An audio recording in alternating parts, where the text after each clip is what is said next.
Hi. Mamata Banerjee పశ్చిమ బెంగాల్ ముఖ్యమంత్రి. ఆమె మరి ముఖ్యమంత్రి అని ఆమె గుర్తుందో లేదో మనకు తెలియదు. తర్వాత మహిళా ముఖ్యమంత్రి.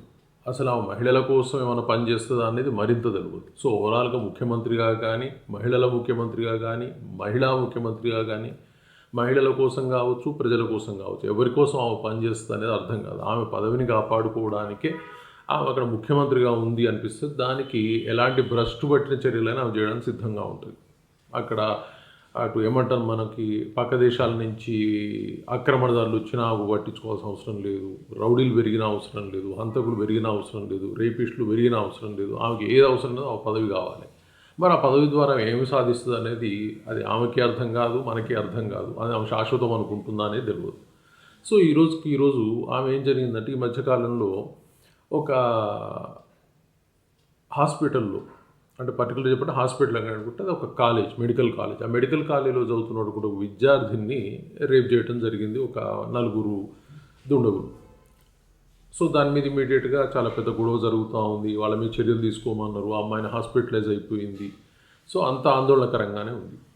కాకపోతే ఇక్కడ ఒక ముఖ్యమంత్రి బాధ్యతారాహిత్యం ఏంటంటే, ఆమె ఏమని చెప్తా ఉందంటే, అదంతా ఒక అడవి ప్రాంతం, అది ప్రైవేట్ కాలేజు. మరి ప్రైవేట్ కాలేజీలో వాళ్ళ స్టూడెంట్స్ని సెక్యూరిటీ ఏ విధంగా చూసుకోదు? మేము ఇంటి ముందు ఒక్కొక్కళ్ళకి ఒక పోలీసుని పెట్టగలుగుతామా?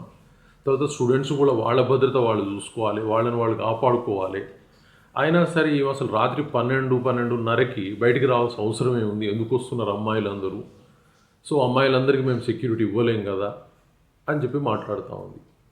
ఆ క్షణంలో యాక్చువల్గా ఆమెను బర్తరఫ్ చేయాల్సిన అవసరం ఉంది. ఎందుకంటే ఒక ముఖ్యమంత్రిగా మాట్లాడుతున్నదా, లేదంటే ఒక సాధారణమైన మనిషి తన అభిప్రాయం చెప్తారు. అరే ఏదైనా హత్య జరిగిందో, రేపు జరిగిందో, ఏదైనా జరిగినప్పుడు క్యాజువల్గా వాళ్ళు మాట్లాడుకునే మాట లేదంటే, అరే ఇంత అర్ధరాత్రి ఇప్పుడు ఎందుకు బయటకు వచ్చారు, లేదంటే ఈ రాత్రి ఇప్పుడు ఎందుకు తిరుగుతున్నారు, ఎవరిలో చోటు ఎందుకు పోయినరు అని సాధారణమైన వ్యక్తులు మాట్లాడవచ్చు. ఎందుకంటే వాళ్ళకి అంత బాధ్యత రాజ్యాంగం పట్ల ఉండదు, సమాజం పట్ల ఉండదు. కాబట్టి వాళ్ళు ఏది పడితే మాట్లాడే అవకాశం ఉంది. కానీ ఒక బాధ్యతాయుతంగా రాజ్యాంగం ద్వారా వచ్చిన ఒక వ్యక్తి, నేను రక్షణ ఇవ్వలేను మీకు, సో మీ పర్సనల్ సెక్యూరిటీ మీరు చూసుకోండి, అమ్మాయిలు బయటికి రాకండి, ప్రైవేట్ కాలేజీలు పెట్టుకున్న వాళ్ళు ప్రైవేట్ కాలేజీ మీరు సెక్యూరిటీ మీరు పెట్టుకోండి తప్పితే మేము ఎలాంటి సెక్యూరిటీ ఇవ్వలేము, మీదే బాధ్యతారాహిత్యం. అంటే రేపు చేయించుకున్న అమ్మాయి ఆమెదే బాధ్యతారాహిత్యం. దానికి కారణమైనటువంటి ఏదైతే మెడికల్ కాలేజీ ఉందో వాళ్ళు సరిగ్గా సెక్యూరిటీ లేదు, వాళ్ళ బాధ్యతారాహిత్యం.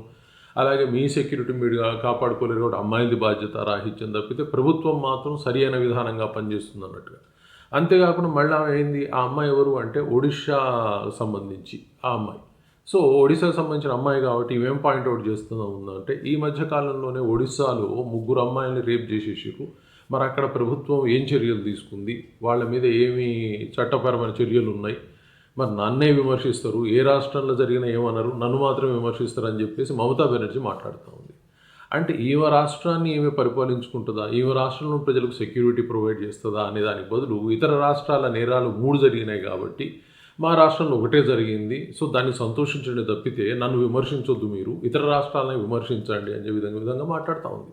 సో ఓవరాల్గా చూసినప్పుడు మన రాజ్యాంగం ప్రకారం వీళ్ళు ప్రవర్తిస్తున్నారా, అలాంటి వాళ్ళు నాయకులు అవుతున్నారా, అలాంటి వాళ్ళని ప్రజలు ముఖ్యమంత్రులుగా చేస్తున్నారా అనేది అర్థం కాని విషయం. ఈరోజు ప్రజలు ఆలోచించుకోవాలి. మనం ముఖ్యమంత్రులుగా చేసే వ్యక్తులు లేదా ఎమ్మెల్యేలు ఎన్నుకుంటున్న వ్యక్తులు ఇలాంటి వ్యవహారాలలో, ఇలాంటి మానసిక స్థితిలో ఉన్నప్పుడు ఇలాంటి ముఖ్యమంత్రులు ఏర్పడతారు.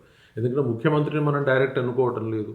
సో ఎమ్మెల్యేల ద్వారా ఒక నాయకుడు ముఖ్యమంత్రి అవుతా ఉన్నాడు. మరి ఎమ్మెల్యేలు స్వచ్ఛంగా ఉన్నారా? ఎమ్మెల్యేలే దౌర్భాగ్యులైనప్పుడు ఆటోమేటిక్గా ముఖ్యమంత్రులు కూడా దౌర్భాగ్యులు అవుతారు. ఈరోజు బెంగాల్లో జరుగుతున్న పరిస్థితి. సో మరి ప్రజలు ఏమని చెప్పుకుంటారు అనేది అర్థం కావట్లేదు, ఎవరు చెప్పుకోవాలో అర్థం కావట్లేదు. కానీ బెంగాల్ ముఖ్యమంత్రి మాత్రం చెప్తుంది ఏంటంటే, మీ కర్మ మీరు అనుభవించండి నన్ను సెలెక్ట్ చేసుకున్నందుకు అని చెప్తా ఉంది. అక్కడ మాత్రం అమ్మాయిలకి భద్రత లేదని మాత్రం స్పష్టంగా ఆమె చెప్పేసింది. మరి ప్రజలు ఆలోచించుకోవాల్సిన అవసరం ఉంది, అమ్మాయిల తల్లిదండ్రులు ఆలోచించుకోవాల్సిన అవసరం ఉంది. భద్రత లేని చోట వాళ్ళ పిల్లల్ని ఉంచుతారా, లేదంటే వాళ్ళ అమ్మాయిలందరినీ బయట రాష్ట్రాలకు పంపించి చదివించుకోవాలన్నా, బయట తిరగాలన్నా, మరి అంటే ఏం చేయదలుచుకునేది మమతా బెనర్జీ అనేది అర్థం కావట్లేదు. మరి ప్రజలు ఆలోచించాలి, అమ్మాయిలు ఆలోచించాలి, అమ్మాయిల తల్లిదండ్రులు ఆలోచించాల్సిన అవసరం ఉంది. Thank you very much.